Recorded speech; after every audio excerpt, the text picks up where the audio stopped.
नमस्कार दोस्तों, स्वागत है आपका अपने YouTube चैनल ज्ञानशाला में। आज मैं आपके लिए एक नया टॉपिक लेकर आया हूं, मानव रोग। आज अपन मानव रोग से संबंधित कुछ इंपॉर्टेंट MCQ करेंगे। जिस किसी ने हमारे चैनल को सब्सक्राइब नहीं किया है वो सबसे पहले जाकर हमारे चैनल को सब्सक्राइब कीजिए और वीडियो अच्छी लगे तो वीडियो को लाइक कीजिए। तो आइए शुरू करते हैं। आज का हमारा पहला प्रश्न है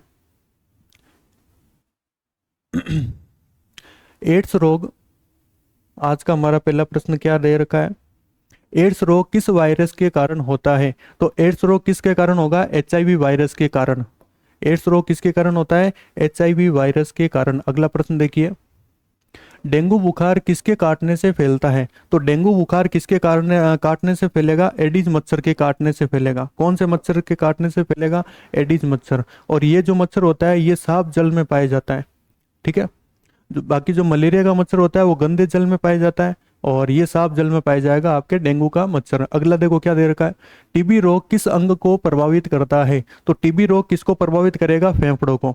ठीक है, टीबी हो गया, कोरोना हो गया, ये सारे रोग किसको प्रभावित करेंगे? फेफड़ों को। अगला प्रश्न देखिए, मलेरिया रोग का कारण क्या है? देखो भाई, मलेरिया रोग का कारण क्या होगा? प्रोटोजोआ रोग। ठीक है ना, ये प्रोटोजोन्स से संबंधित रोग होता है मलेरिया रोग। ठीक है, ऑप्शन सी एकदम सही हो जाएगा, प्रोटोजोआ।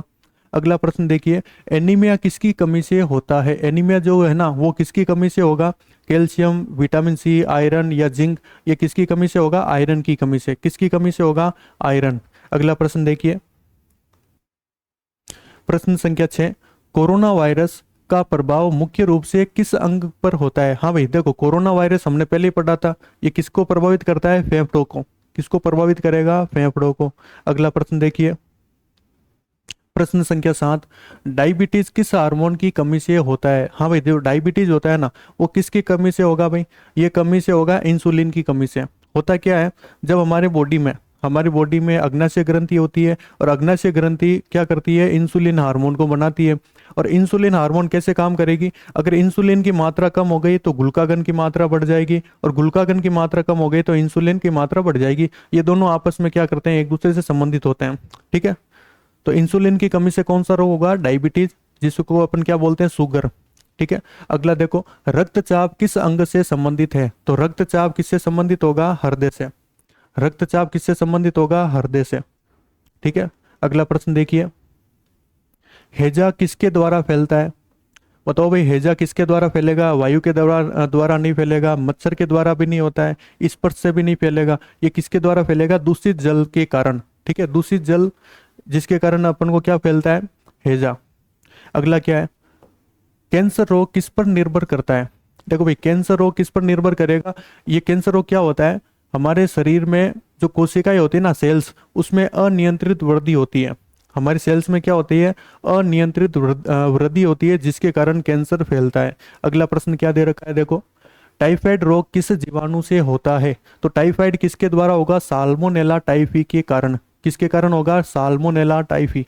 इसका नाम याद रखते हुए चलना भाई। वीडियो अच्छी लग रही है, वीडियो को लाइक करो, चैनल को सब्सक्राइब करो।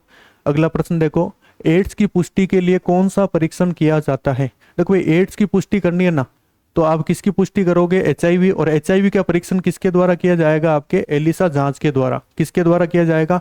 एलिसा जांच। अगला प्रश्न देखिए, रेबीज रोग किसके काटने से फैलता है? देखो भाई, रेबीज रोग ये किसके काटने से फैलेगा? ये फैलेगा कुत्ता, ठीक है ना, या बंदर। ठीक है, कुत्ता या बंदर के काटने से फैलता है रेबीज रोग। अगला प्रश्न देखो, हृदयघात का मुख्य कारण क्या है? हृदयघात, हृदयघात का मुख्य कारण क्या है? ये रक्त की कमी होगा नहीं, ठीक है, वसा की कमी होगा नहीं, दिमागी बुखार होगा नहीं, धमनियों में अवरोध या धमनियों का अवरोध हो जाना, जिसके कारण क्या होता है? हृदयघात की बीमारी होती है। हृदयघात को क्या बोलते हैं? Heart attack. अगला प्रश्न देखिए, हाइपरटेंशन किस स्थिति को कहा जाता है? देखो, हाइपर का मतलब क्या हो जाता है? उच्च। हाइपर का मतलब क्या हो जाता है? उच्च। और एक शब्द आता है हाइपो, एक शब्द आता है हाइपो। हाइपो का मतलब क्या होता है? कम। हाइपो का मतलब क्या होगा? कम। यहाँ पर हाइपर आ रखा है, तो हाइपर का मतलब क्या होगा? उच्च। ठीक है, उच्च रक्तचाप। हाइपरटेंशन को क्या बोलते हैं? उच्च रक्तचाप। रक्तचाप का हाई हो जाना, बढ़ जाना। ठीक है, अपन कहते भी हैं ये बच्चा हाइपर हो गया, ठीक है, ये व्यक्ति हाइपर हो गया। अगला प्रश्न देखो, थायराइड ग्रंथि किस हार्मोन का स्रावन करती है, मतलब ये कौन सा हार्मोन स्रावित करेगी? तो थायराइड ग्रंथि थायरोक्सिन हार्मोन का स्रावित करेगी। कौन सा हार्मोन स्रावित करेगी? Thyroxine hormone. ठीक है, अगला प्रश्न देखिए, प्रश्न संख्या 17, कुपोषण कौन सा रोग उत्पन्न करता है? देखो भाई, कुपोषण से कौन सा रोग होगा? तो कुपोषण से रोग होगा एक तो मेरेस्मस और एक होगा क्वाशियोर क्वाशियोर कोर। और ये दोनों किसके कारण होता है? प्रोटीन की कमी के कारण होता है। दोनों रोग किसके कारण होगा? किसकी कमी के कारण होगा? प्रोटीन की कमी के कारण होगा। अगला प्रश्न देखिए, रक्त में ग्लूकोज की मात्रा की जांच किस यंत्र से की जाती है? अब देखो भाई, ग्लूकोज की मात्रा की जांच करनी है तो इधर देखो ग्लूको आया है और इधर देखो ग्लूको इधर आया। ठीक है, ग्लूकोज की जांच किसके द्वारा की जाएगी? ग्लूकोमीटर के द्वारा। किसके द्वारा की जाएगी? ग्लूकोमीटर के द्वारा। वीडियो अच्छी लग रही है, वीडियो को लाइक करो, चैनल को सब्सक्राइब करो। अगला प्रश्न क्या दे रखा है? दमा किस अंग का रोग है? देखो भाई, दमा जो रोग होता है ना, वो किस अंग का रोग होता है? फेफड़ों का। ठीक है, दमा किस अंग का रोग होता है? फेफड़ों का। अगला प्रश्न देखिए, हेपेटाइटिस बी किस अंग को प्रभावित करता है? ऑप्शन है ए हृदय, बी यकृत, सी फेफड़े या डी गुर्दा। बताओ भाई, हेपेटाइटिस बी किसको प्रभावित करेगा? हृदय, सॉरी, यकृत को या लीवर को। ठीक है, इसका इंग्लिश वाला वर्ड भी याद करते हुए चलना, काफी बार इंग्लिश का भी पूछ लेते हैं, सीधा ही लिखा हुआ आ सकता है यकृत की जगह लीवर। अगला क्या है? जुखाम किस प्रकार का रोग होता है? तो जुखाम किस प्रकार का रोग है? ये विषाणु जनित रोग है। कौन सा रोग है भाई? विषाणु जनित रोग। विषाणु की जुखाम किस प्रकार का रोग होता है? विषाणु जनित रोग। अगला क्या है? कुष्ठ रोग किस जीवाणु से होता है? जो हमारा कुष्ठ रोग होता है ना, वो होता है माइकोबैक्टीरियम लेप्री। कुष्ठ रोग किसके कारण होगा? माइकोबैक्टीरियम लेप्री के द्वारा होगा। अगला देखो, पीलिया किस अंग से संबंधित है? तो पीलिया रोग किसके संबंधित होता है भाई? ये संबंधित होगा यकृत से। पीलिया किस अंग से संबंधित होता है? यकृत से। अब इसको याद कैसे रखोगे? देखो, इसको अपन देख लेते हैं। यकृत यकृत यकृत क्या करता है? पित्त रस का निर्माण करता है, और जो पित्त रस होता है वो होता है हल्के पीले रंग का। तो पीले रंग का पित्त रस हो गया, और पीलिया के अंदर भी पीला रंग होता है, तो पीला पीला। ठीक है, ऐसा याद रखोगे आप। अगला देखो, स्वाइन फ्लू का कारण क्या है? इंपॉर्टेंट प्रश्न है। स्वाइन फ्लू जो पहले फैला था, ये कारण क्या है? H1N1 वायरस के कारण। H1N1 वायरस के कारण स्वाइन फ्लू फैलता है। अगला देखो भाई, अगला प्रश्न पढ़िए, रक्त कैंसर को क्या कहते हैं? रक्त कैंसर, ब्लड कैंसर को क्या कहा जाता है? ल्यूकीमिया। ठीक है, ब्लड कैंसर को क्या कहा जाता है? ल्यूकीमिया। अगला प्रश्न देखते हैं, हीमोफीलिया रोग हीमोफीलिया रोग में क्या होता है? जो हीमोफीलिया रोग होता है ना, उसमें क्या होता है? रक्त का थक्का नहीं बनता है। ठीक है, और हीमोफीलिया रोग को शाही रोग भी कहते हैं। क्यों कहते हैं? क्योंकि ये ब्रिटेन की महारानी विक्टोरिया को हुआ था। ये किसको हुआ था? विक्टोरिया जो रानी थी, उनको ये रोग हुआ था। इसे शाही रोग भी कहते हैं। अगला प्रश्न पढ़िए, प्रश्न संख्या 28, हृदय से संबंधित रोग को क्या कहते हैं? तो हृदय संबंधी रोग को क्या कहेंगे? देखो, हृदय को क्या बोलते हैं? कार्डिया। ठीक है, तो कार्डियोवेस्कुलर रोग, हृदय संबंधी रोग क्या कहलाएगा? कार्डियोवेस्कुलर रोग। अगला प्रश्न देखिए, प्रश्न संख्या 29, हृदयघात की रोकथाम के लिए क्या उपयोगी है? हाँ भाई, हृदयघात या हार्ट अटैक अगर आपको रोकना है तो आप क्या करोगे? धूम्रपान नहीं करना है, अधिक वसा नहीं लेनी है, तनाव नहीं लेना है, तो ज्यादा क्या लोगे आप? संतुलित आहार। ऑप्शन ए एकदम सही हो जाएगा, संतुलित आहार। अगला प्रश्न देखिए, हृदय रोग की पहचान के लिए कौन सी जांच की जाती है? आपको हृदय रोग की पहचान करनी है तो एक्सरे करोगे नहीं। ठीक है, ईसीजी, कौन सा क्या करोगे भाई? ईसीजी करते हैं। हृदय रोग की अगर पहचान करनी है तो आप क्या करोगे? ईसीजी कराओगे। ठीक है ना। अगला प्रश्न देखिए, डेंगू में प्लेटलेट्स की संख्या क्यों घटती है? तो प्लेटलेट्स की संख्या क्यों घटेगी? ये घटेगी वायरल प्रोटीन प्रभाव के कारण। ठीक है, वायरल प्रोटीन प्रभाव के कारण क्या होता है? डेंगू में प्लेटलेट्स की संख्या क्या हो जाएगी? घट जाती है। अगला देखो, हाइपोथायरोडिज्म किस हार्मोन की कमी से होता है? देखो, हाइपो का मतलब क्या होता है? कम। हाइपो का मतलब क्या होता है? कम। ठीक है, हाइपोथायरोडिज्म किस का कारण होता है? तो इधर देखो थायराइड और इधर थायरोक्सिन। तो ये किस हार्मोन की कमी से होगा? थायरोक्सिन हार्मोन की कमी से होता है।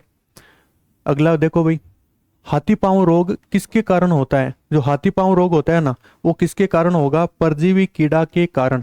परजीवी कीड़ा बोल दो या कृमि बोल दो, परजीवी कीड़ा या कृमि के कारण क्या होता है? हाथी पांव रोग होता है। और इस रोग में पांव फूल जाता है हाथी की तरह।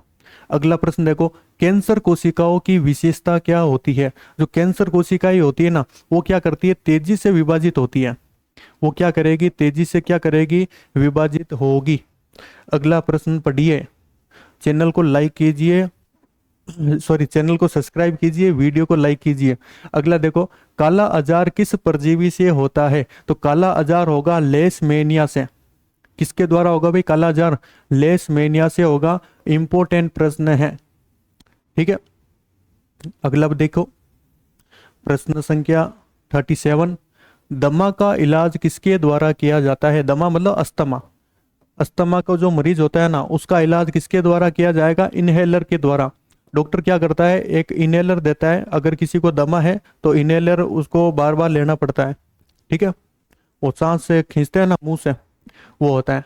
अगला देखो, हृदय रोग की रोकथाम के लिए कौन सा उपाय किया जाता है? हृदय रोग की रोकथाम करनी है, हृदय रोग को हटाना है, तो धूम्रपान करोगे नहीं, तला हुआ भोजन या करोगे नहीं, तनाव लोगे नहीं, तो व्यायाम करोगे। क्या करोगे भाई? व्यायाम या संतुलित आहार, व्यायाम या संतुलित आहार।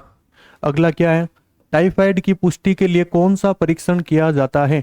तो टाइफाइड की पुष्टि करनी है तो आप कौन सा करोगे भाई? Widal test. इनका टेस्ट का नाम याद रखना भाई, एक आध प्रश्न आ सकता है टेस्ट से संबंधित, ठीक है। अगला प्रश्न पढ़िए, एनीमिया की जांच के लिए कौन सा परीक्षण किया जाएगा?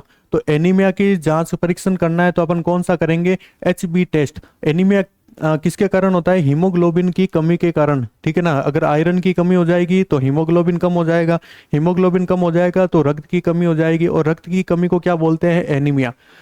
और एनीमिया के लिए जांच करनी है तो HB टेस्ट, जिसको अपन क्या बोलते हैं? Haemoglobin test. Haemoglobin test.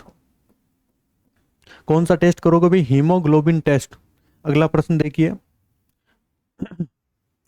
किस रोग को साइलेंट किलर कहा जाता है? हाँ भाई, साइलेंट किलर किसे कहा जाएगा? उच्च रक्तचाप को। क्योंकि ये जो हाइपर टेस्ट ये होता है ना, उच्च रक्तचाप, इसके कारण क्या होता है? हृदयघात या हार्ट अटैक की जो संभावना होती है वो बढ़ जाती है, और उसी को अपन क्या बोलते हैं?